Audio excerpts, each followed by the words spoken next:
Bem, satisfação recebê-los aqui. Nossa reunião ordinária da Comissão Permanente de Preservação do Meio Ambiente e Turismo da Câmara Municipal de Itajubá. Vamos dar início à reunião, então? Ok. Então, para a pauta da reunião de hoje, nós temos aqui a presença do senhor. Posso falar? Bom dia, senhor presidente. Bom dia, nobres vereadores da comissão, nobres vereadores presentes no plenário, população aqui presente. Eu queria agradecer a presença do senhor Paulo da Colina, diretor do Instituto Nacional de Plástico, que hoje vai vir aqui apresentar o seu ponto de vista em relação ao uso das sacolas plásticas. Obrigado pela presença. Nós, vereadores, estamos ouvindo todas as partes para que possamos decidir o melhor que é para a nossa cidade. Então, eu queria deixar o senhor à vontade para que possa fazer sua explanação. Obrigado.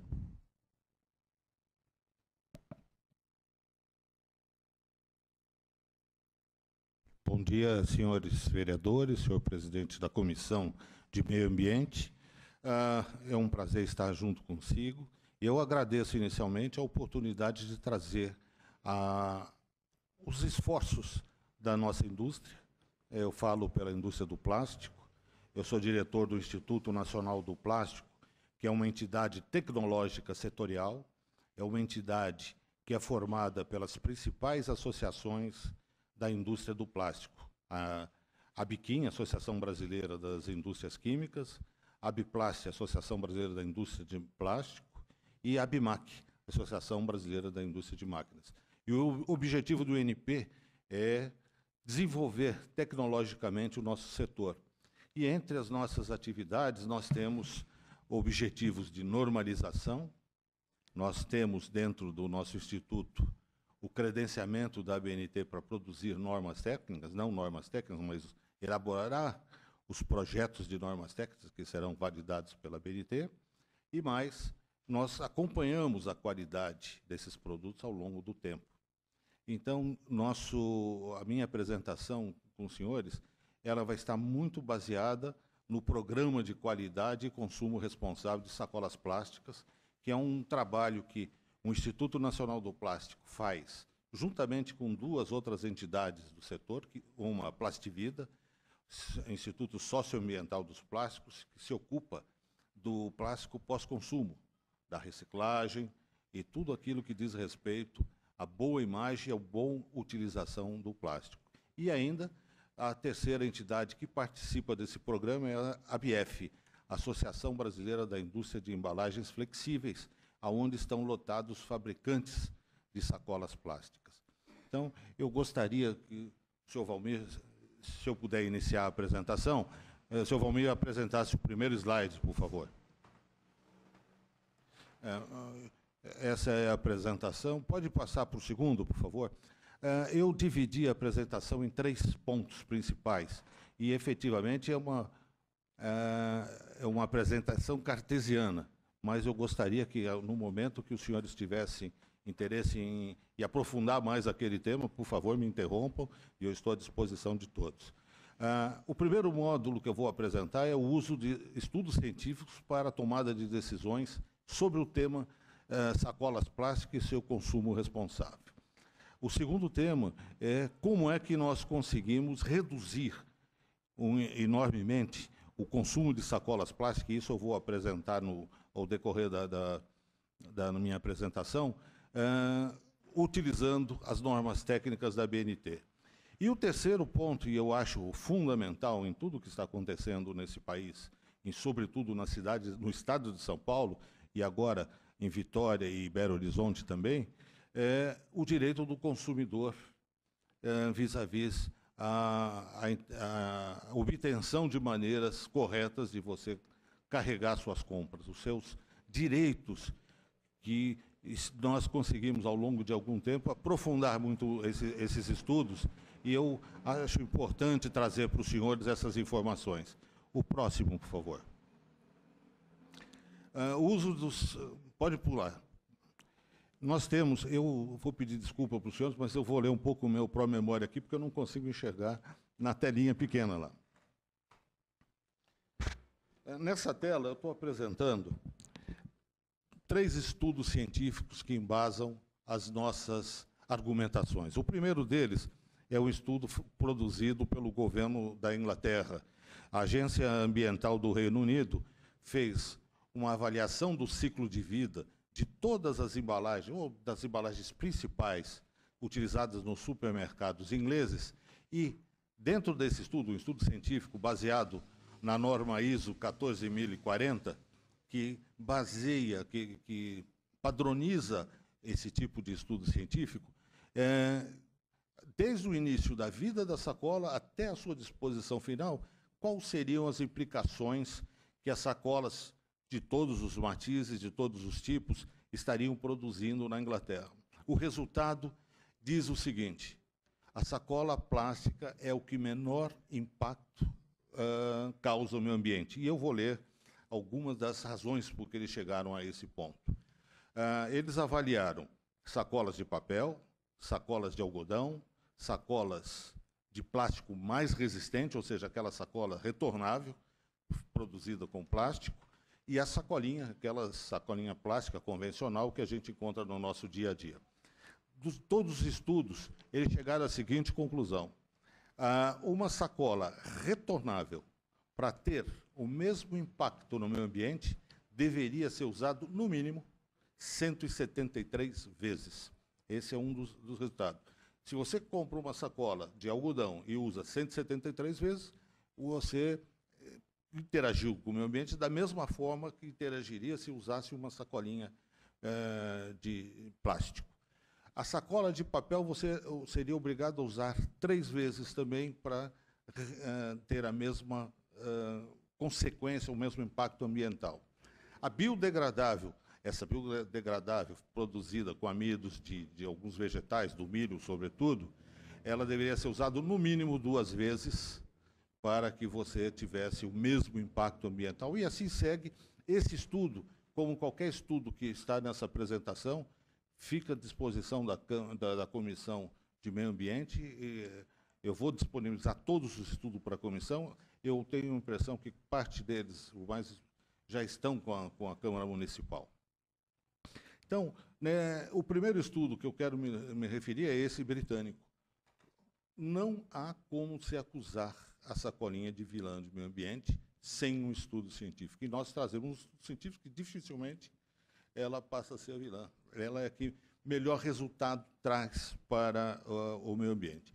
Outros 2 estudos que eu apresento também é o estudo de microbiológico produzido no Brasil. Nós fizemos, contratamos a empresa Microbiotécnica, para que os senhores tenham conhecimento quem é essa empresa. O professor, o doutor Bactéria, do Programa Fantástico, os senhores devem ter conhecimento, ele apresenta apresentou no passado diversos trabalhos a respeito de microbactérias. E contratamos a empresa desse professor para que eles fizessem uma avaliação qual nível de contaminação tem uma sacola plástica, uma sacola retornável e uma caixa de papelão. Por que eu estou encaixando a caixa de papelão aí? Porque, recentemente, em São Paulo, os supermercados tentou substituir a sacolinha plástica com a entrega de caixas de papelão gratuitamente.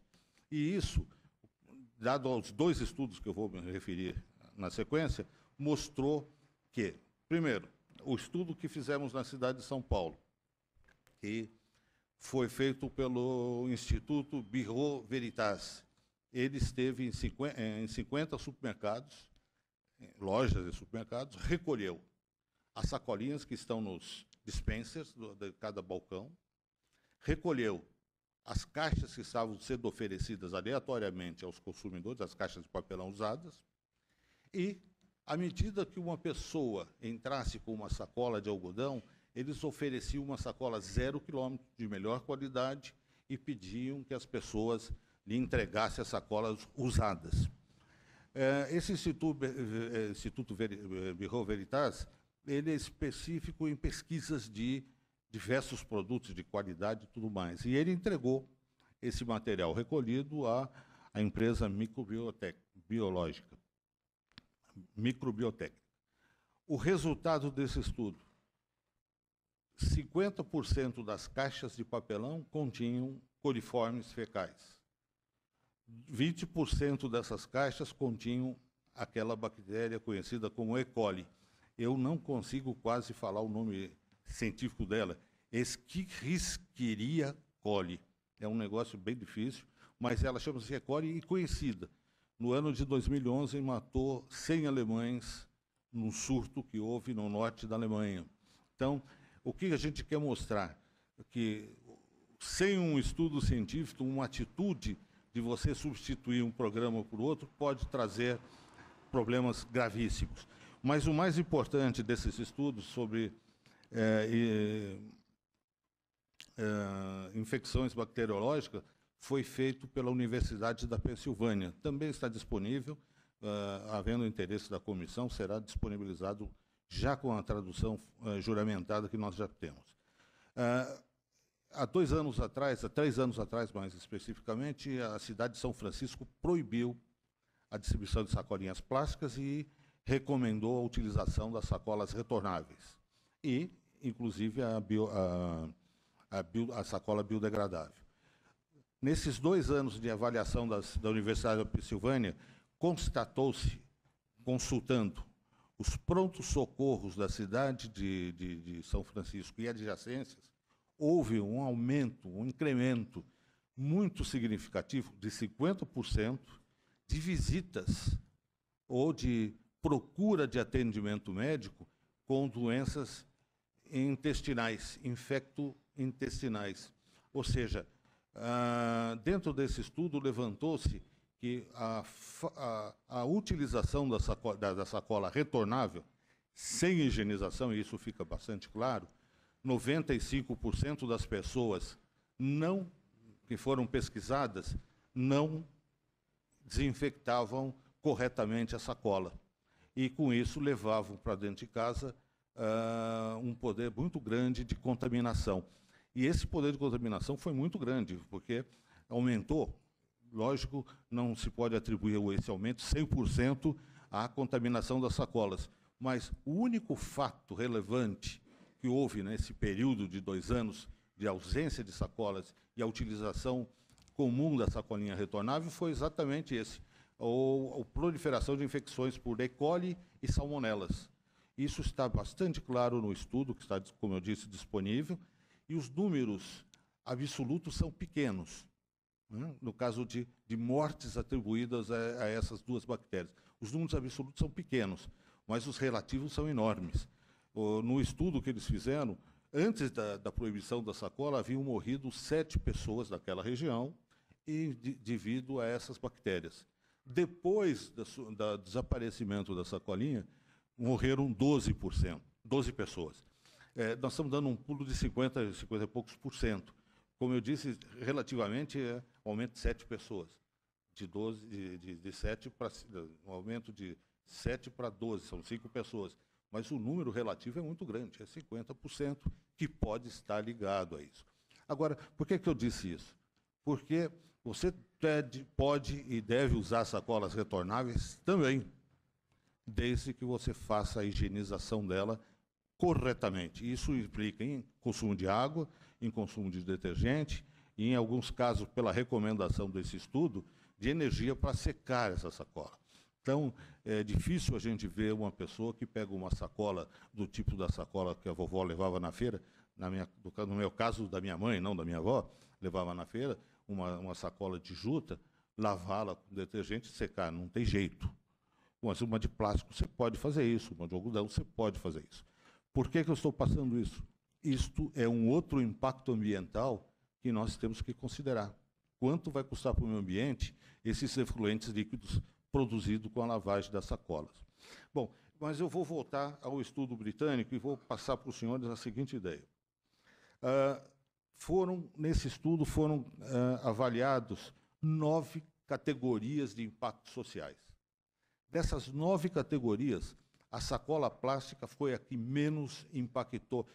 Vamos lembrar que esse estudo está baseado em todas as sacolas plásticas utilizadas num supermercado. Sacolas plásticas de algodão, de papel, biodegradáveis, utilizadas dentro do supermercado. Das 9 categorias avaliadas, eu vou dizer quais são elas. O efeito estufa, esgotamento de recursos, eutrofização do solo, toxicidade humana, etoxicidade aquática de água doce, ecotoxicidade de água marinha, ecotoxicidade terrestre, oxidação fotoquímica e acidificação. Esses nove impactos no meio ambiente foram avaliados e, desses 9, 8 dão para a sacolinha plástica o menor impacto. Todos produtos impactam o meio ambiente, isso é sem exceção. E aquele que tem o menor impacto é a sacola plástica. Ela perdeu um, e eu vou dizer qual é. A sacola plástica da Inglaterra perdeu em acidificação, por um sentido muito simples de explicar por que ela perdeu. A Inglaterra compra 100% das suas sacolas plásticas na China. E a matriz energética da China é tocada a carvão. 80% da matriz energética chinesa é carvão. Lógico, quando você queima o carvão, você libera enxofre. Enxofre, você vai produzir o ácido sulfúrico e isso provoca acidificação. No Brasil, se esse estudo fosse feito no nosso país, nós teríamos um resultado diferente. Nossa matriz energética, 80% é hidrelétrica, e não produziria essa acidificação. De qualquer forma, é cientificamente provado que essa colinha plástica é a que menos impacta o meio ambiente. Dentre elas, eu vou me deter um pouco na biodegradável. A biodegradável, ela existe. O plástico biodegradável está tecnicamente totalmente desenvolvido. Nós podemos produzir, através de alguns tipos de resinas biodegradáveis, muitos produtos, inclusive a sacola plástica. O que ocorre?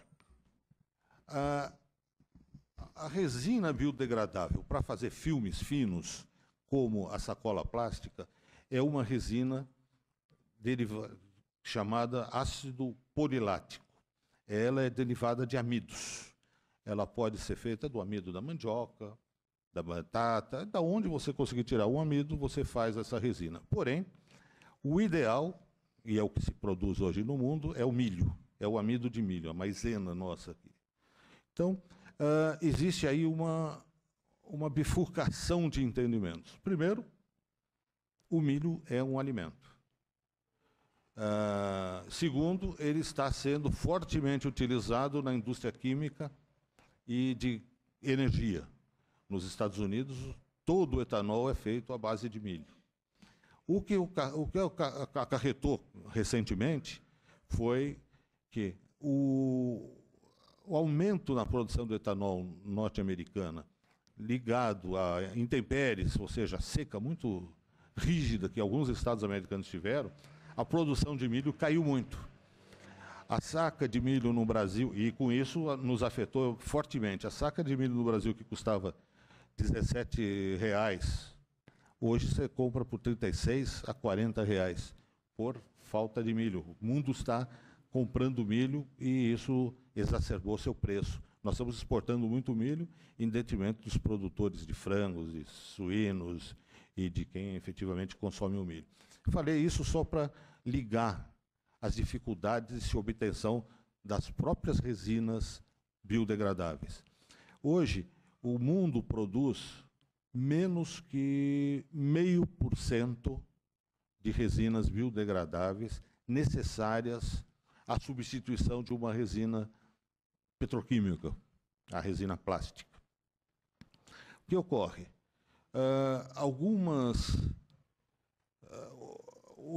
O Brasil não produz a resina biodegradável de milho.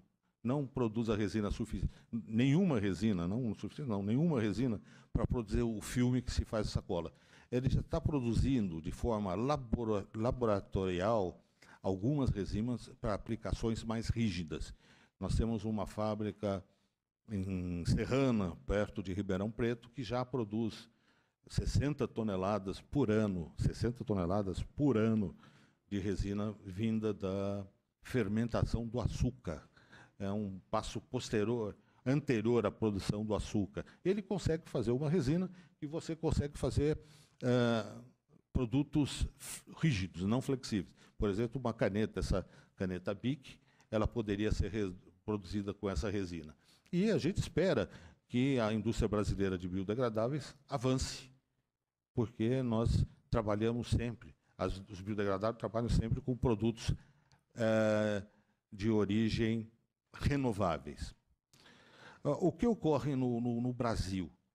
Nós não produzimos a resina e somos obrigados a importá-la, a biodegradável. O ano passado, no último ano que eu tenho essa notícia, foram importadas 550 toneladas de resina biodegradável. Para os senhores terem uma ideia do que representa isso no mercado nacional, na necessidade nacional de sacolas, isso representa 0,6% da necessidade brasileira da resina biodegradável. Ela não existe. Ela existe tecnicamente, ela existe funcionalmente, mas não existe a disponibilidade dessa resina para atender uma cidade pequena, como foi o balão de ensaio feito em Jundiaí, São Paulo, uma cidade de 350 habitantes, 650 mil habitantes, e eles fizeram um balão de ensaio, eles, supermercados, substituindo uma sacola plástica dita gratuita por uma sacola biodegradável, cujo preço em São Paulo, naquela época, foi fixado em 19 centavos. E isso eu vou me aprofundar ainda. Sr. Paulo, só um instante. Nós, por um lapso nosso aqui, nós deixamos de cronometrar o tempo para o senhor. Nós temos 1 hora de reunião. Eu pediria que o senhor acelerasse aí, que o senhor... Normalmente, a gente dá 15 minutos para o apresentador fazer a sua apresentação. Eu vou lhe dar mais um tempo. Infelizmente, vereador, 15 minutos eu não falo nem sobre a biodegradável. Então... Nós não podemos ficar o tempo todo escutando aqui, São Paulo. Aí eu vou dar mais 10 minutos ao senhor, por favor. Eu pediria licença, talvez 15 minutos eu termino. Bom, falando nisso, não foi possível atender 2 legislações, uma de Vitória e outra de Belo Horizonte. Os senhores têm acompanhado pela imprensa, o Estado de Minas, e eu vou mostrar um dos artigos, diz muito a respeito dela. O Estado de Minas está invadido por sacolas dito biodegradáveis, que a única coisa de biodegradável que pode ter lá é o carimbo escrito biodegradável. As sacolas efetivamente não são biodegradáveis. A prefeitura local recentemente lançou um decreto em cima do próprio seu decreto regulamentador da lei, dizendo que dá o prazo de 120 dias para as empresas se reorganizarem e começarem a apresentar as sacolas biodegradáveis. Isso não vai acontecer porque não existe, mesmo passados os 120 dias, não vai ser possível, porque não existe a disponibilidade da resina.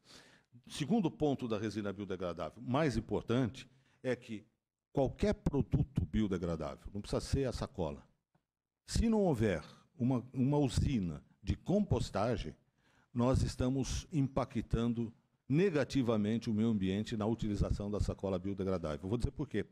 A única maneira de que a sacola biodegradável interage corretamente com o meio ambiente é ela se tornando um composto orgânico que é obtido na usina de compostagem. A usina de compostagem exige movimentação dos produtos orgânicos, aeração dos produtos orgânicos e mais, em alguns casos, aumento da temperatura desses resíduos orgânicos. Quando a gente obtém isso daí, a partir de um certo momento, que começa a 60 e vai no máximo a 180 dias, esse produto orgânico virou um humus, um adubo orgânico. E aí sim é um começo de um ciclo de vida novo. É o ideal do que a gente busca para proteger o meio ambiente. Só que no Brasil não existe nenhuma usina de compostagem para lixo doméstico. O que existe são usinas nas próprias refinarias de álcool e açúcar. Eles transformam tudo o que eles têm de dejeto em adubo. As grandes fazendas de criação de gado ou fazendas leiteiras transformam os dejetos animais em gás metano, recuperando energia. Se nós pegarmos as sacolas plásticas, mesmo que houvesse uma coleta seletiva que levasse a sacola biodegradável somente com produtos orgânicos dentro para o aterro sanitário, nós estaremos produzindo, em lugar impróprio, o gás metano. Quando você tem a biodegradação dos orgânicos, inclusive da sacola biodegradável, sob pressão de terra, onde não tem oxigênio, você está produzindo metano. E produzindo metano, você está atacando o efeito estufa. O gás metano é o gás mais agressivo do efeito estufa. Ele é 22 vezes superior, a sua agressividade é 22 vezes superior ao CO2. Então, falando de biodegradável, nós temos que falar de tudo, nós temos que apresentar essas informações, mostrando que ele só tem valor uma sacola biodegradável se ela for compostada corretamente numa usina de compostagem. Eu pediria ao senhor Valmir para mudar o slide, por favor. Pode pular. E eu vou finalizar a primeira parte dizendo: esses estudos de referência concluem que as sacolas plásticas são ambientalmente adequadas. O banimento das sacolas plásticas não tem respaldo científico. Pode mudar o slide. Próximo. Pode dar o próximo também. O que a indústria fez para tratar desse tema de maneira amigável com o meio ambiente? O que nós achamos? Qual é a solução? A solução foi o que eu disse no início, o Programa de Qualidade e Consumo Responsável de Sacolas Plásticas, que tem 3 bases. Primeiro, viabilidade econômica, ou seja, não estamos criando um custo nem para o consumidor e nem para o varejista. 2, a sacola tem que ter qualidade, através de normalização e certificação, eu vou entrar no detalhe, e principalmente, pessoal, no educação e informação. Pode mudar o slide? Próximo, isso. O princípio desse programa, eu vou pedir desculpa novamente, mas eu não consigo ler na telinha. Esse programa foi idealizado em 2007, nós agrupamos um número de supermercados e associações estaduais de supermercados e criamos uma meta de reduzir em 30% nos próximos 5 anos, ou seja, 2007 a 2012, o consumo, eu diria mais, não o consumo, mas o desperdício de sacolas plásticas. Como nós fizemos isso? Próximo, por favor.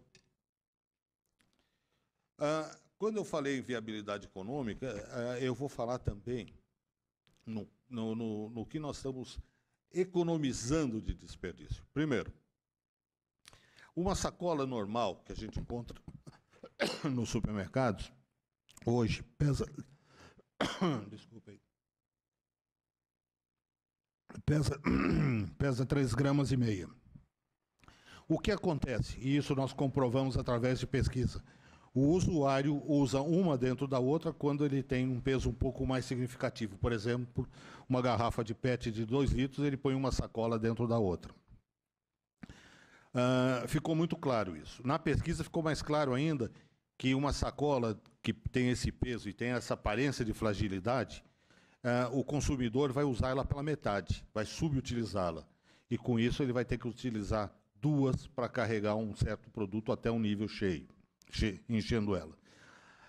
Se nós formos comparar uma sacola produzida conforme a norma técnica da BNT, essa sacola pesa 4,5 gramas. Ou seja, aquele consumidor que usa sacola fora de norma, ele está usando 2 sacolas ou desperdiçando 7 gramas de matéria-prima. A sacola fabricada conforme norma técnica pesa 4,5 gramas, o que dá uma diferença de 2,5 gramas ou 55% de desperdício de matéria-prima e de valores. Tá? Próximo. Voltando ao anterior ainda, isso dá viabilidade econômica, porque a partir do momento que os supermercados, o varejista, começa a trabalhar gastando menos sacola, ele vai despender menos valores. Como é que se obtém essa sacola produzida conforme norma técnica? O INP, nosso instituto, tem um programa chamado Programa de Qualidade de Sacolas Plásticas. Nele estão agregados os 10 maiores fabricantes de sacolas plásticas do país.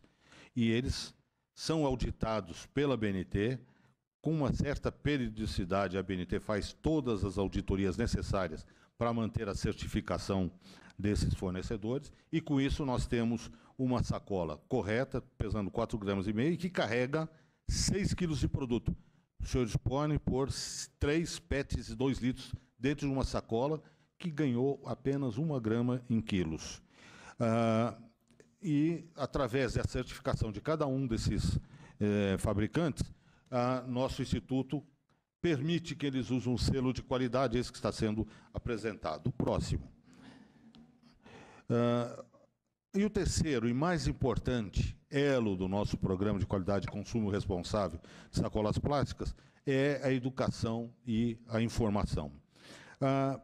De início, pode pular esse daí. Isso, obrigado. De início, nós montamos a Escola de Consumo Responsável.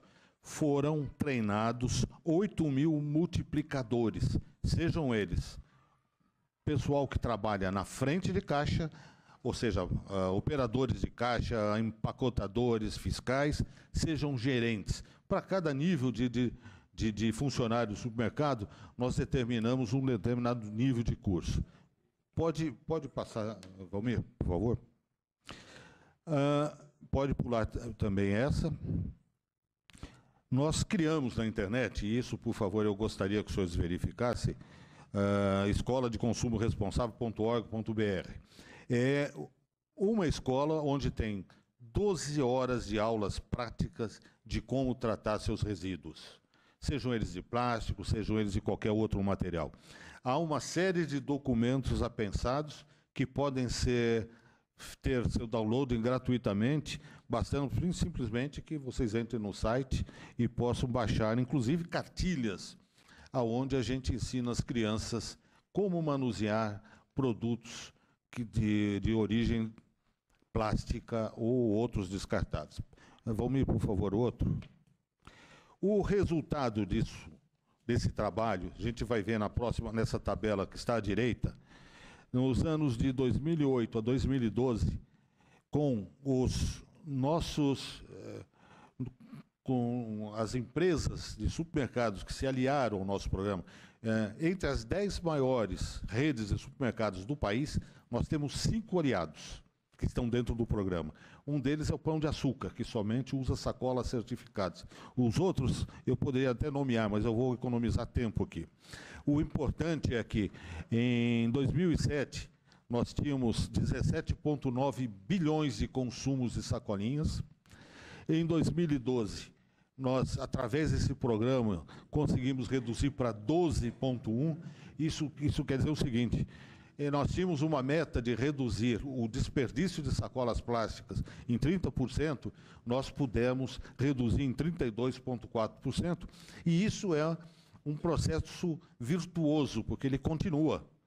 A partir do momento que outras redes vão aderindo ao nosso programa, vocês vão entender que vai aumentar o número de empresas usando sacolas mais resistentes e, com isso, diminuindo o desperdício.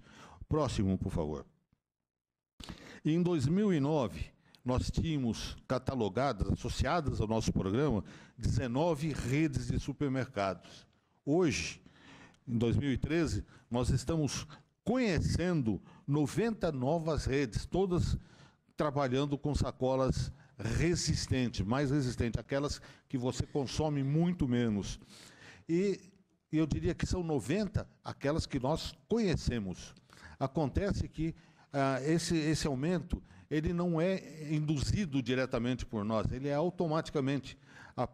O próprio consumidor, muitas vezes, exige do seu fornecedor que tenha uma embalagem de melhor qualidade e que interfira menos no meio ambiente. Próximo, por favor. No Rio Grande do Sul, a Associação Gaúcha de Supermercados, eles foram mais longe.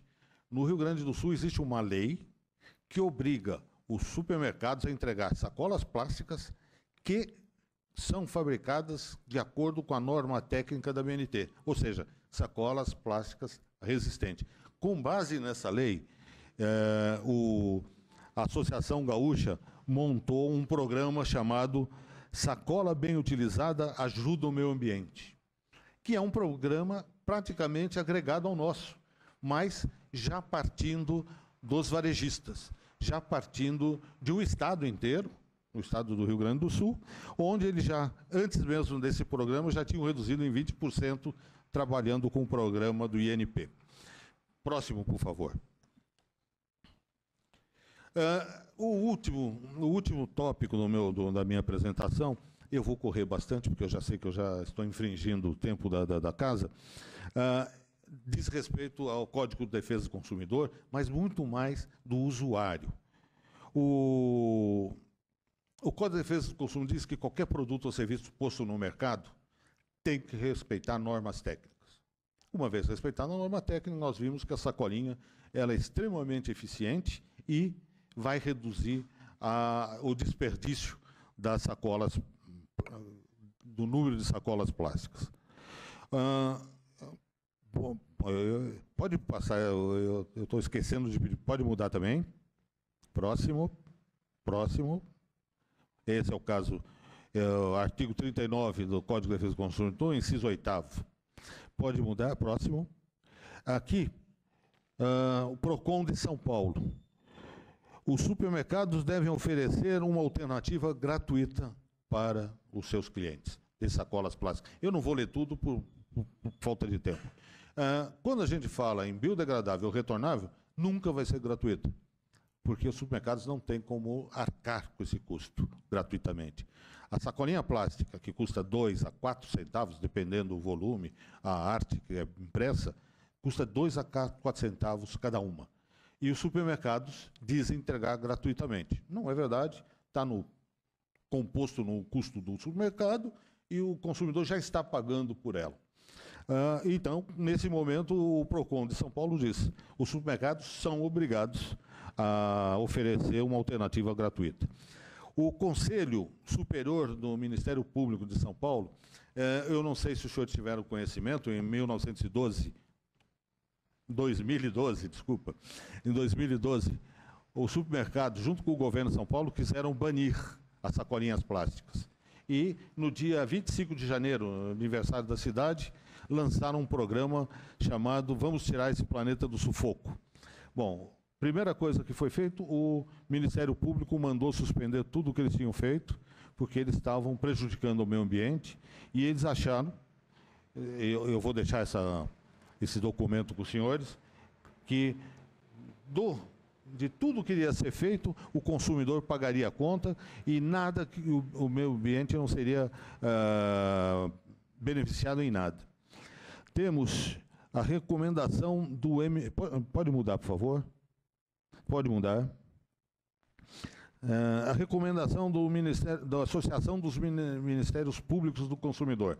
É uma recomendação que eu não vou ler na íntegra, porque realmente nós não temos tempo. Mas ela diz o seguinte: toda vez que alguém for fazer uma compra, ele tem que sair com ela embalada. Seja na biodegradável, seja na normal, na convencional, seja num pacote de presente, seja como for, e gratuitamente. O próximo, por favor. A mesma forma, a OAB de São Paulo faz os estudos a respeito da infringência do Código de Defesa do Consumidor. Pode passar. Próximo, por favor. Mais um, próximo.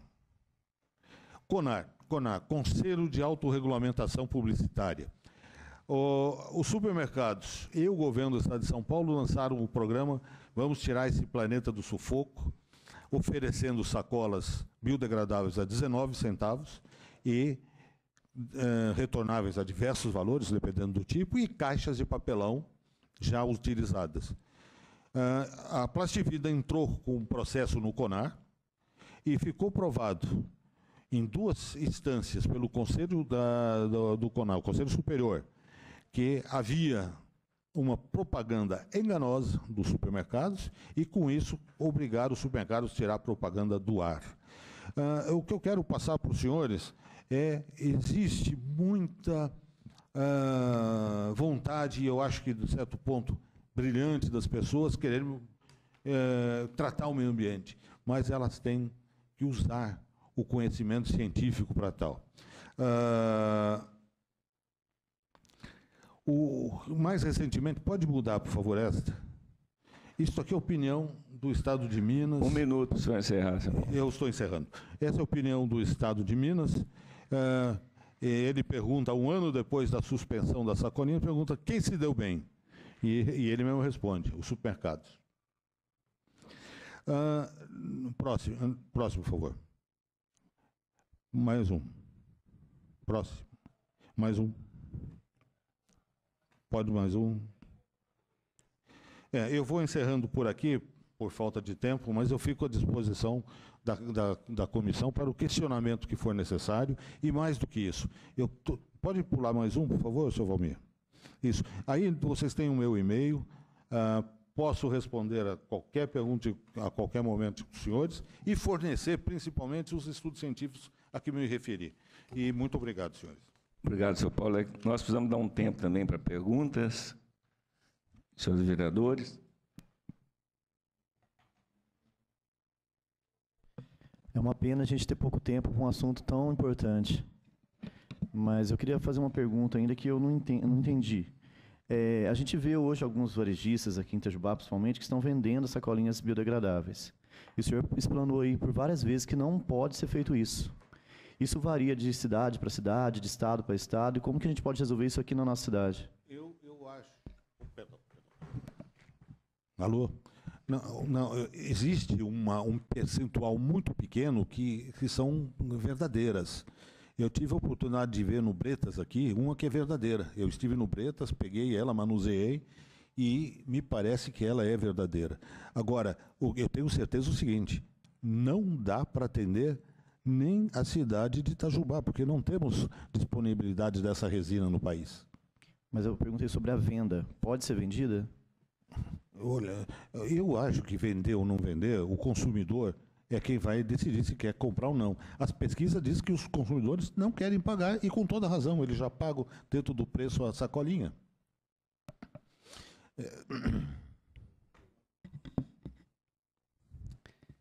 Bom dia aos senhores, né? Senhor da Colina, foi um prazer conhecê-lo. Eu acho que essa explanação do senhor aqui é bem válida, né?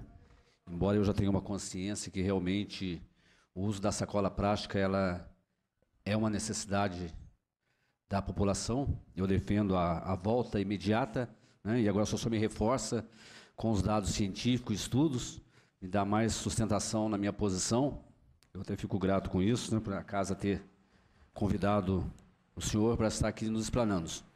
Eu acho que como o vereador falou sobre a venda da sacola biodegradável, né? Eu acho que eles não têm a venda, aquela sacola retornável mais forte que o supermercado está realmente revendendo, né? Eu estive em São Paulo ontem e estava vendo também que lá também eles, até o Carrefour vende essas sacolas retornáveis plásticas, né? E já tinha também tomado conhecimento de estudos que as sacolas retornáveis ela tem prejudicado a saúde pública de um modo geral. Então, isso aí reforçou também aqui. Eu creio que realmente nós precisamos, né, de todo o nosso povo, eu creio que a cidade está consciente que precisa mesmo da volta da sacola plástica, né? Simplesmente o que eu tenho notado é que um pequeno grupo de ativistas do meio ambiente, talvez sem informações mais precisas de estudos, defende a ideia, né, de não voltar às sacolas plásticas. É claro que quando nós se fala numa cidade igual Itajubá, de 90 a 100 mil habitantes, que nós não estamos vendo mais sacolas plásticas nas ruas, né? Se ela foi retirada há um ano, ela não está nas ruas, mas está também nas bocas de bueiros, né? Muitas garrafas PET, vasilhames, né, de iogurte, de tantas outras coisas jogadas para as bocas de bueiros, esparramadas para a rua. Eu acho que o que precisava ter, a começar numa cidade do porte de Itajubá, é realmente um trabalho de educação do nosso povo, da nossa gente, de reciclar o lixo, de fazer a coleta seletiva, né, e usá-la corretamente. Eu tive um conhecimento e vou me aprofundar nisso aí, que parece que na minha cidade, aqui em Itajubá, nós temos uma pequena empresa que faz um trabalho com sacolas plásticas, né? Elas que usa para confecção de tubos. Eu vou me informar sobre isso e na próxima reunião a gente vai trazer alguns dados mais precisos a essa casa. Mas, a princípio, eu agradeço a visita do senhor, né? E com certeza foi muito rico em informações para nós. Muito obrigado. Vereador Rui.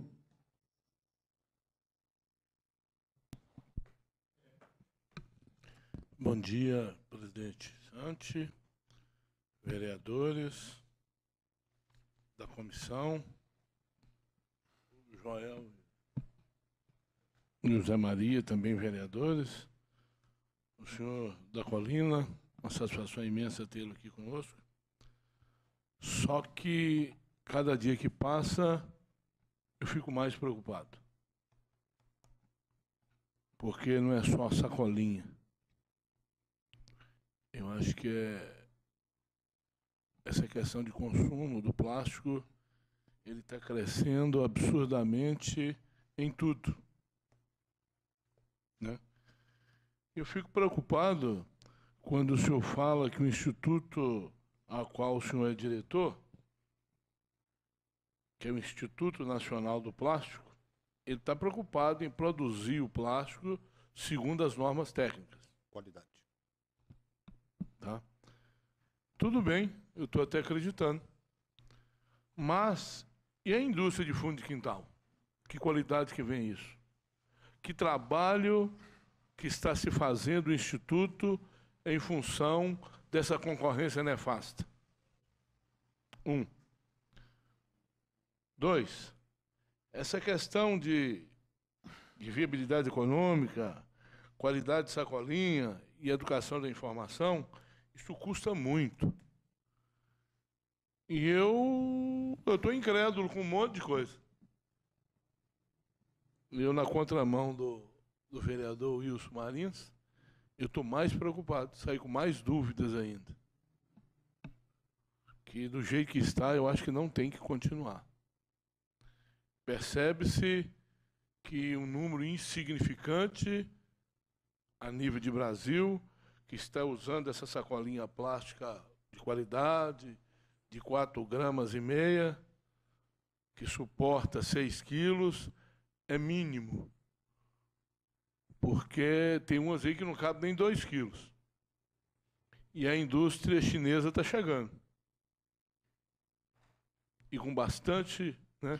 E onde que fica o Instituto nessa casa de Irene? Vereador, o senhor tem razão, a preocupação é nossa. O Instituto trabalha desde 2000 na normalização, na padronização da qualidade de sacolas. Ocorre que existe o fundo de quintal mesmo. Mas isso vai ser equacionado. Isso está sendo equacionado. Primeiro, essas 10 empresas que fazem parte do programa de qualidade, elas representam 80% da produção nacional de sacolas plásticas. E com isso, nós da curva, nós tiramos 80% do material rejeitado.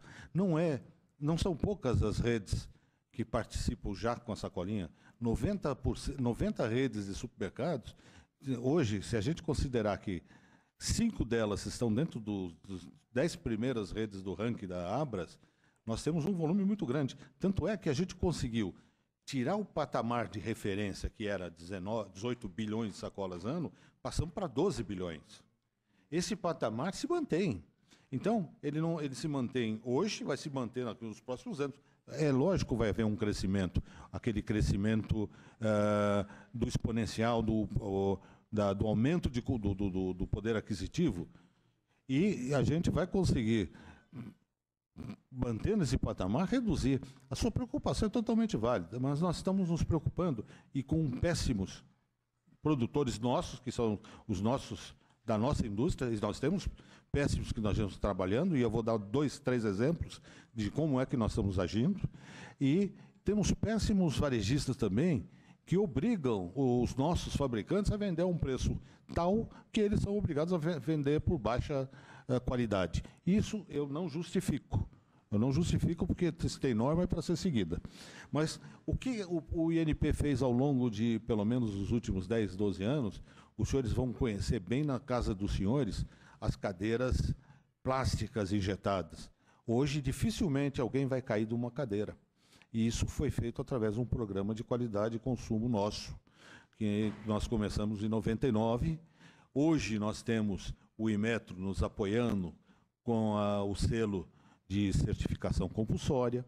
Nós temos o próprio copo descartável, que recentemente voava de tão levezinho que ele era, também nós fomos acompanhando, chamando os fabricantes, normalizando, e com isso nós temos certeza. O Inmetro também já encampou o nosso programa.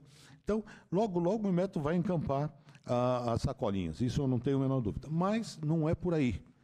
A grande preocupação ambiental nossa, ela vai estar ligada, não vou dizer resolvida, mas equacionada pela Política Nacional de Resíduos Sólidos, onde a nossa indústria, junto com outras 22 entidades, participam da coalizão das embalagens.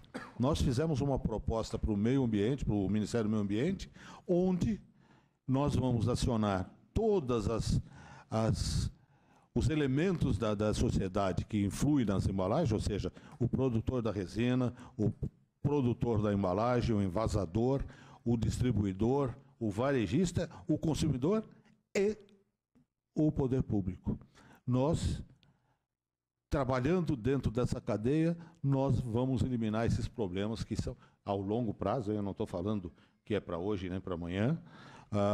Eu não vejo sumir até 2014 todos os aterros não sanitários, não vão sumir, é impossível, nosso país não tem condição de fazer isso até 2014, mas nós temos dentro da indústria já projetos para tratar a Política Nacional de Resíduos Sólidos de uma maneira do jeito onde todas as parcelas vão ser importantes. Eu tive, na leitura da ata da última reunião, eu tive a chance de ouvir falar em algumas ações que estamos tomando, inclusive de serviços de coleta seletiva de produtos recicláveis. Isso, se for interesse da Câmara, num outro momento eu posso colaborar, porque a gente tem feito muito isso na nossa área, seja no Instituto, seja na Plastivida. Nós temos hoje catalogados no nosso Instituto da Plastivida, 800 transformadores que fazem reciclagem de plástico. E é isso que eu quero deixar à disposição da comissão. Eu continuo com a permissão, eu continuo com aquela dúvida de sempre. E acredito no penúltimo parágrafo da nossa análise de mérito. Eu vou repeti-lo. Em nosso entendimento, a solução mais viável, portanto, não é a rogação simplesmente da lei, mas sim o estudo da mesma para que se façam essas adequações e assim ela possa ser aplicada de forma correta, sem prejuízo à população itajubense. Eu acho difícil, eu acho que o momento é histórico, mas far-se-á necessário um estudo mais profundo, um envolvimento da comunidade como um todo mais profundo, e não fizermos isso a toque de caixa, que nem foi feito no final da administração próxima passada. Então, eu quero deixar claro que eu fiquei mais em dúvida ainda, porque eu já estou com quase 60 anos, e me permite a ousadia. Eu não estou acreditando mais em sexo de anjo, continuo acreditando em Papai Noel, mas em sexo de anjo eu não estou acreditando ainda não.